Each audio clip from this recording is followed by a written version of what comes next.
Imagine standing in a place where time has quite literally forgotten to do its job. In the heart of the chaotic, sprawling metropolis of Delhi, amidst the roar of 20 million lives and the thick, humid haze of the Indian summer, there stands a silent ghost.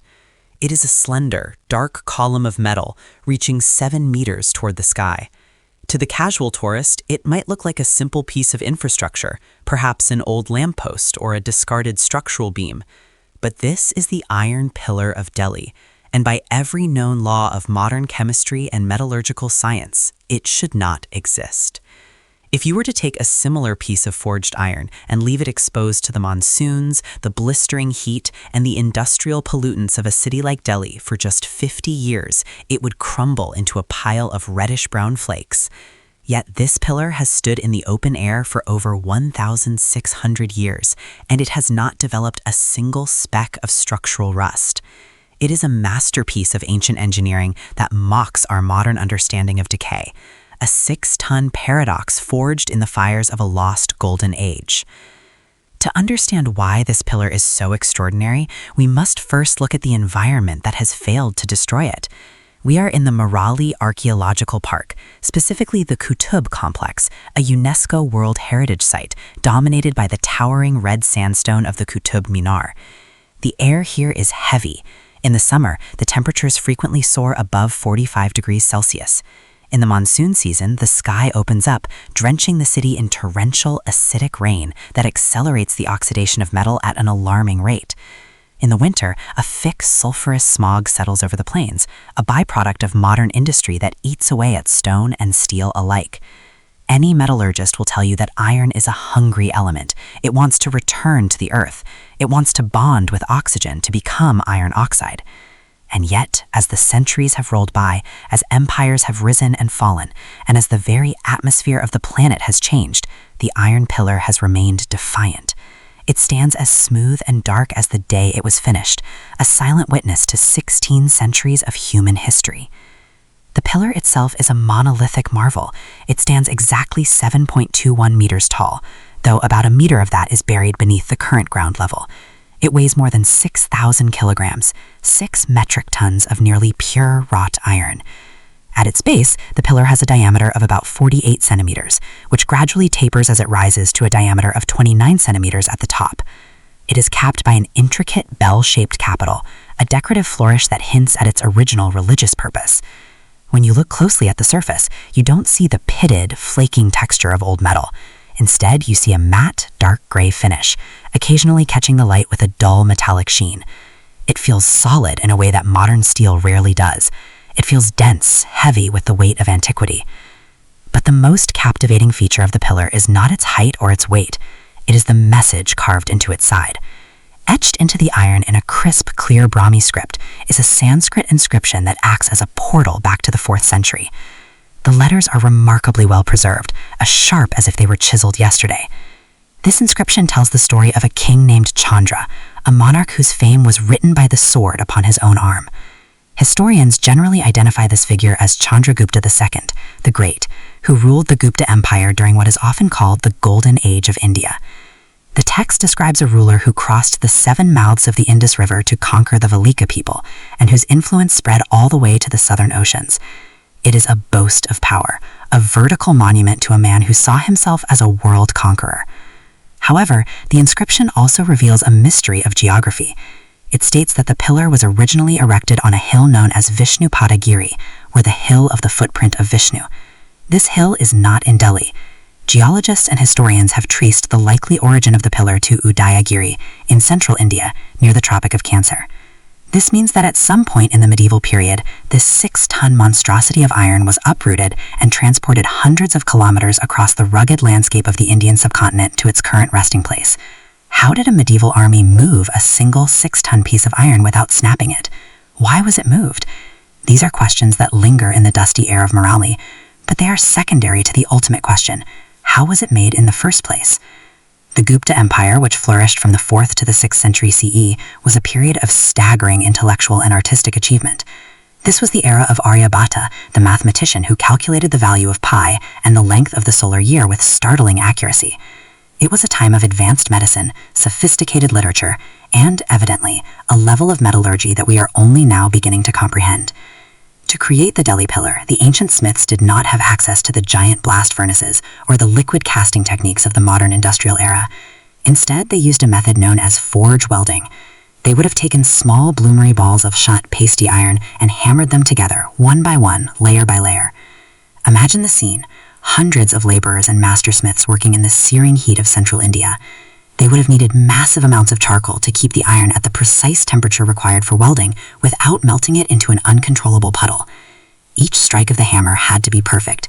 If the temperature dropped too low, the layers wouldn't bond and the pillar would be structurally weak. If it was too high, the iron would absorb too many impurities. They built this 6-meter column through sheer physical labor and an intuitive understanding of the chemistry of fire and metal.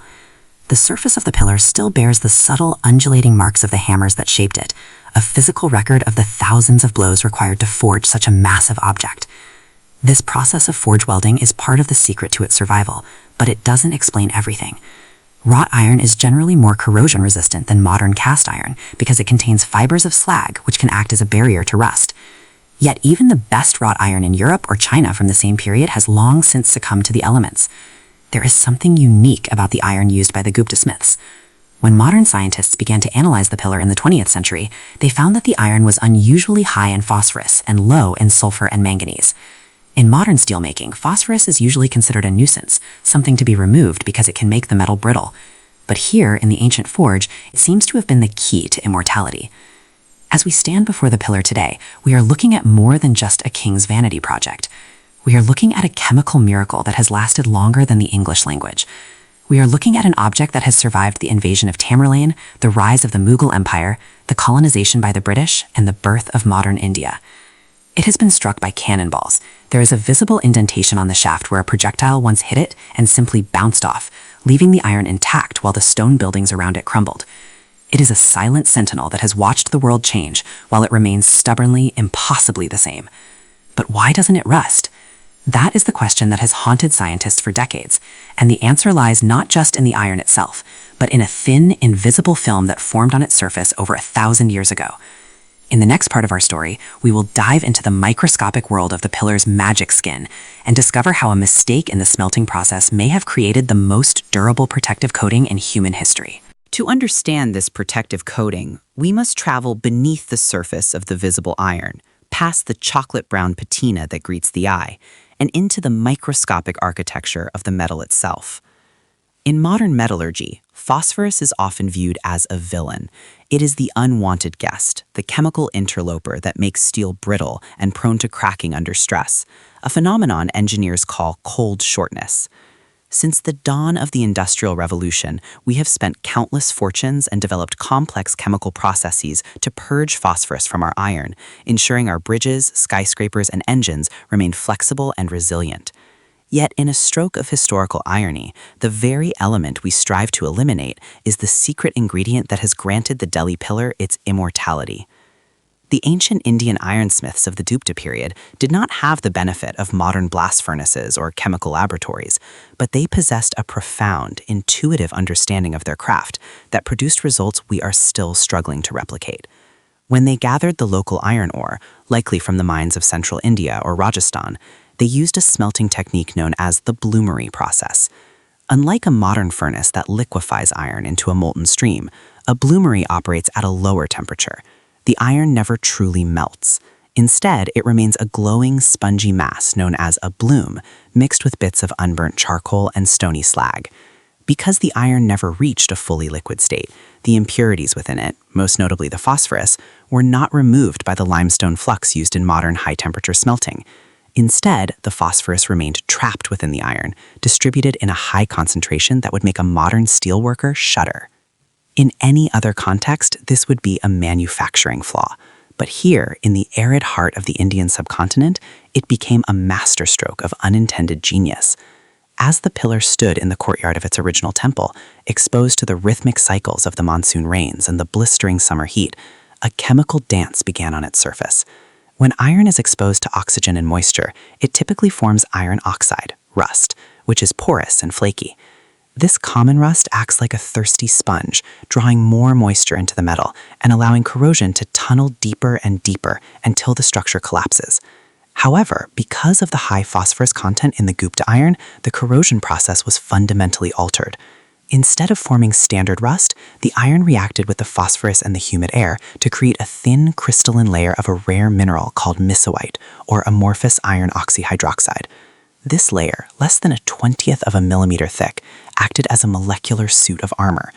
Unlike regular rust, this magic skin is dense, non-porous, and perfectly adherent to the underlying metal. It effectively sealed the iron away from the atmosphere, creating a passive film that stopped the oxidation process in its tracks. Whenever the surface was scratched or slightly damaged, even by the impact of a cannonball, the high concentration of phosphorus at the site of the wound would react with the air to heal the gap, regenerating the protective film and keeping the internal iron pristine. This chemical miracle was further aided by the specific environmental conditions of Delhi. The city experiences a unique cycle of high humidity during the rainy season, followed by periods of intense, dry heat. This alternate wetting and drying is the perfect laboratory for the formation of the misoite layer. If the pillar had been relocated to the damp, salty air of a coastal city or the constant fog of London, it might have succumbed to the elements centuries ago. But in the dry embrace of the plains, the pillar found the exact conditions it needed to thrive. It is a rare moment in history where the limitations of ancient technology and the peculiarities of local geology converge to create something that defies the expected laws of decay. But the chemistry is only one part of the mystery. Even if we understand why the iron hasn't rusted, we are left with a much larger, more physical question. How was it made? We are looking at a single solid shaft of iron that stands over 23 feet tall and weighs more than 6 tons. In the 4th century AD, there were no industrial cranes, no hydraulic presses, and no foundries capable of casting a single piece of metal of this magnitude.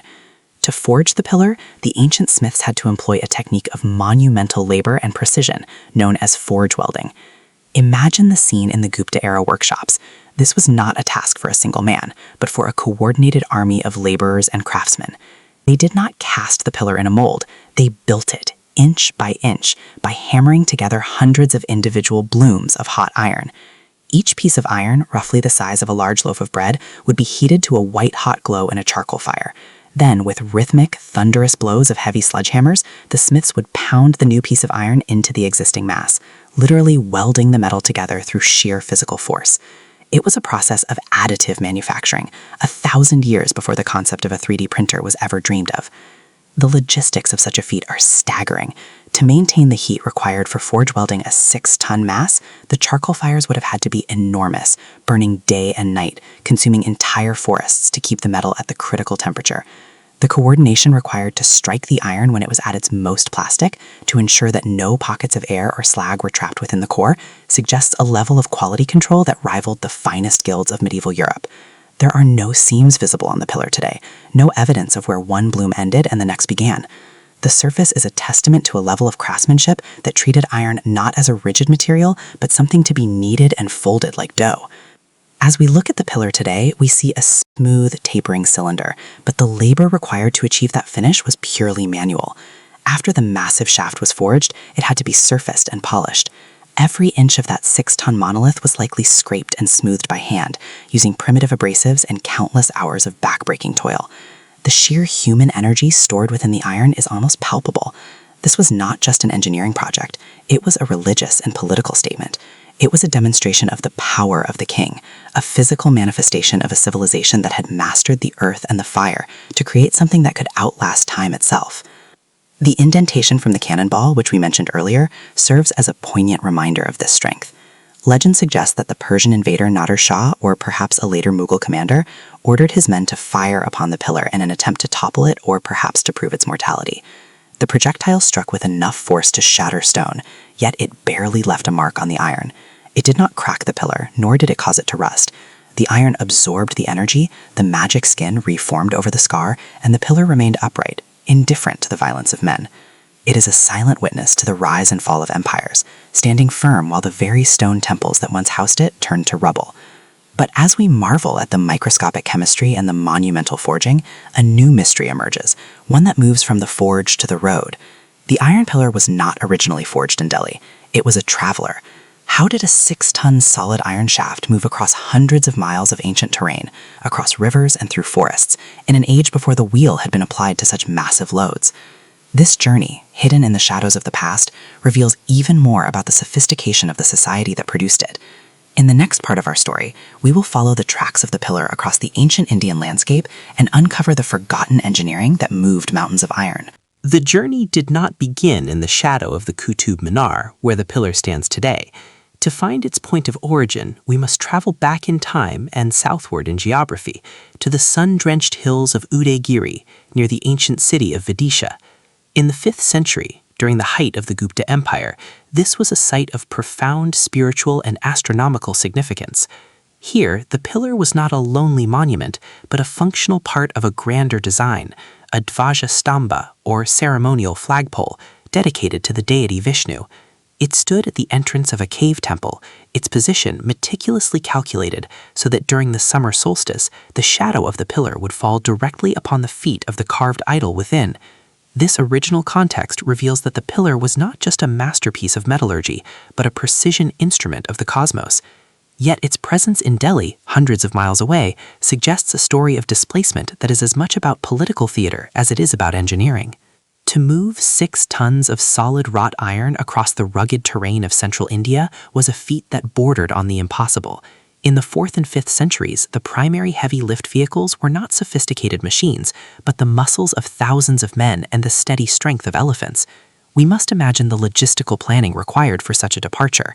The pillar is over 7 meters long, with a center of gravity that makes it prone to tipping if not handled with extreme care.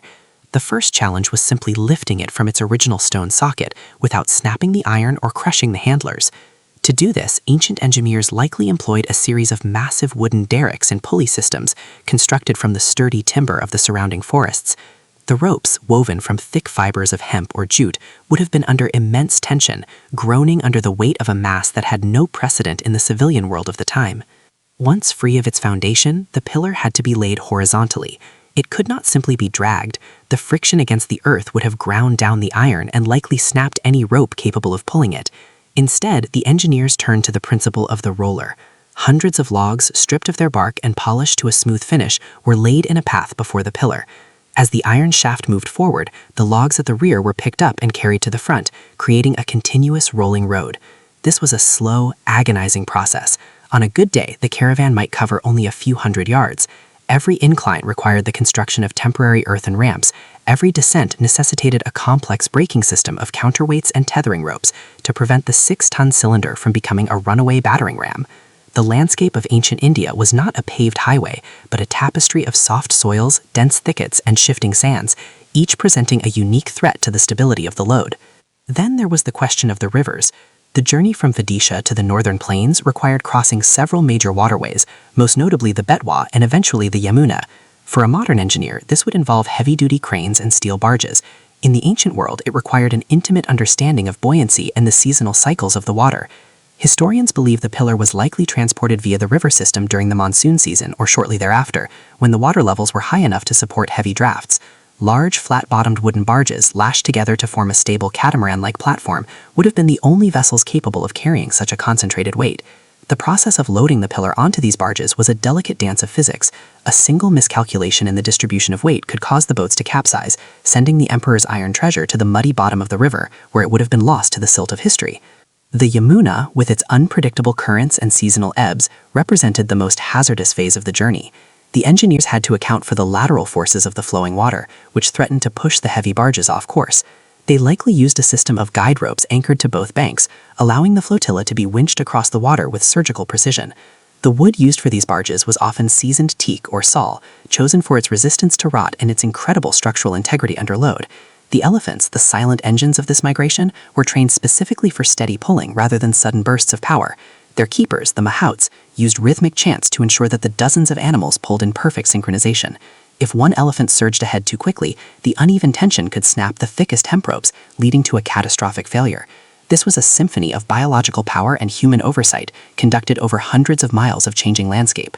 For centuries, the pillar remained in its secondary location, perhaps in the city of Kannauj or another major center of the later Gupta successors. But its final, most significant migration occurred in the 11th century under the direction of King Aningpal Tamar. Aningpal Tamar was the ruler who is credited with the founding of Lal Kot, the first of the 7 cities of Delhi. He was a king in search of legitimacy, a ruler looking to connect his new capital with the glorious past of the great Guptas. To Aningpal, the pillar was not just a relic, it was a physical manifestation of divine right and imperial continuity. He ordered the pillar to be moved once again, bringing it to his new fortress in the hills of the Aravalli range. This move was not just a logistical triumph, but a symbolic one. By uprooting the pillar and replanting it in Delhi, Aningpal was claiming the legacy of the universal ruler.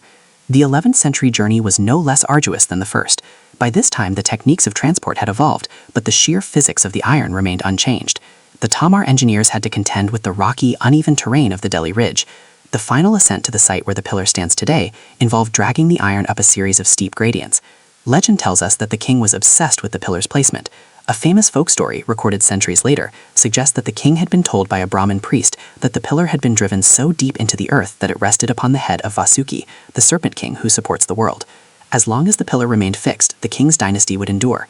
Doubting the priest, Aningpal ordered the pillar to be dug up, only to find the base stained with the blood of the serpent. Horrified, he attempted to replant it, but the pillar remained kili, or loose, a linguistic root that some say led to the name Dili, or Delhi. While the legend of the serpent is a product of myth, the archaeological reality of the pillar's installation in Delhi is equally fascinating. When modern researchers excavated the base, they found a sophisticated foundation that speaks to the brilliance of the Tamar engineers. The pillar does not simply sit in a hole in the ground. It is held in place by a heavy grid of iron bars, which are themselves embedded in a massive block of lead. This leaden socket served 2 purposes. It provided a cushioned, heavy base that could absorb the vibrations of the earth, and it prevented the iron from coming into direct contact with the moisture of the soil, providing yet another layer of protection against the scourge of rust. The precision with which the pillar was plumbed, ensuring it was perfectly vertical, is a testament to the use of advanced sighting tools and spirit levels, the likes of which were rare in the medieval world. Standing there today, it is easy to forget that this iron monolith is a traveler. Every inch of its surface has seen the dust of different provinces. Its base has tasted the waters of different rivers. The fact that it moved at all is a reminder that the ancients did not view impossible weight as a barrier, but as a challenge to be met with wood, rope, and the collective will of a civilization. The pillar's journey across the centuries and across the map of India transformed it from a religious standard into a geopolitical trophy. It became a permanent resident of a city that would become the heart of empires, outlasting the very dynasty that brought it there. But as we look closer at the pillar's surface, we see more than just the absence of rust and the scars of its travels. We see a message. Carved into the iron is a series of inscriptions, a silent voice from the past that tells us who made it, why it was made, and what it was intended to represent. These words, etched into the metal nearly 16 centuries ago, provide the final key to the pillar's identity. In the final part of our story, we will translate the iron's silent testimony and discover the secret name of the king who started it all, and why his legacy remains uncorroded by the passage of time. The script is Brahmi, the ancient mother of many writing systems across South Asia, and its presence on the iron shaft is a testament to the intersection of linguistics and metallurgy. When the British scholar James Prinsep first deciphered these characters in the 1830s, he opened a window into a world that had been obscured by the fog of centuries. The inscription consists of 6 lines of Sanskrit verse, carved with a precision that suggests the metal was surprisingly soft at the moment of engraving, or perhaps the tools used were of an even more extraordinary temper. The verses tell of a king named Chandra, a monarch whose prowess in battle was matched only by his spiritual devotion. It describes how he conquered the Vanga countries and defeated the Valikas across the 7 mouths of the Indus. The text proclaims that the southern ocean breezes are still perfumed by his fame. This Chandra is widely believed by modern historians to be Chandragupta II, also known as Vikramaditya, the legendary emperor of the Gupta dynasty who reigned from approximately 375 to 415 CE. This was the golden age of India, a period where mathematics, astronomy, and art flourished under royal patronage. By identifying Chandra, we anchor the pillar to a specific moment in human history, a time when Gupta metallurgists were perhaps the most skilled in the entire world. They were not merely making a monument, they were creating a physical manifestation of the king's sovereignty and his divine connection.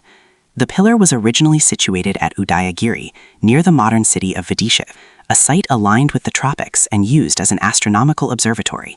It stood there for 600 years, watching the rise and fall of smaller kingdoms, until the tides of medieval history pulled it towards its final home. The transition from Udayagiri to Delhi is a tale of medieval ambition and engineering curiosity. It is believed that Anangpal Tomar, the Rajput king who founded the citadel of Lal Kot, moved the pillar to Delhi in the 11th century. There is a persistent folk legend surrounding this move that explains the name of the city. It is said that a Brahmin priest told King Anangpal that the pillar was so deeply rooted that it rested upon the head of Vasuki, the great serpent who supports the earth. As long as the pillar remained in place, the Tomar dynasty would remain immovable. Skeptical, the king ordered the pillar to be dug up. To his horror, the base was found stained with the blood of the serpent. Realizing his mistake, he tried to reinstall it, but the pillar remained dilla, or loose. This legend gave birth to the historical name Dili. As we stand before the pillar today, we notice a distinct lack of the reddish-brown flake that characterizes dying iron. Instead, the pillar wears a dark, lustrous patina, a protective skin that has defied the monsoons of 1,000 years. For decades, the rustless nature of the pillar was attributed to lost alchemical secrets or even extraterrestrial intervention. However, the truth discovered by modern material scientists is far more grounded, though no less impressive. In the late 20th century, exhaustive studies were conducted on the metal. Researchers discovered that the secret lay in the specific composition of the iron and the unique smelting techniques used. Unlike modern iron produced in blast furnaces that remove phosphorus, Gupta iron was produced through a process that left a high concentration of phosphorus in the product. This phosphorus was the silent guardian that allowed the pillar to survive against the corrosive forces of nature. When the iron was exposed to the atmosphere, the phosphorus reacted with moisture and iron to form a thin, protective layer of mica, a crystalline iron hydrogen phosphate hydrate. This layer, barely the thickness of a human hair, acts as a passive film. It is self-healing. If a scratch appears, the chemical reaction continues and the film reforms. This was not a happy accident, but a deliberate choice by the ancient craftsmen. They understood that the addition of certain elements, combined with the hammer welding of heated iron lumps, created a surface that would endure. The very impurities that modern industrial processes seek to eliminate were the keys to the pillar's immortality. The iron is remarkably pure, but it is that tiny fraction of phosphorus and slag that saved it from the ravages of oxidation and allowed it to remain perfectly intact for nearly 16 centuries of rain and heat. The pillar is not entirely unscarred, however. About halfway up the shaft there is a visible indentation, a silver-gray bruise in the dark metal. This is the mark of a cannonball. Legend has it that Nadir Shah, the Persian invader who sacked Delhi in 1739, ordered his men to fire a cannon at the pillar. He had heard stories of its strength and believed it might contain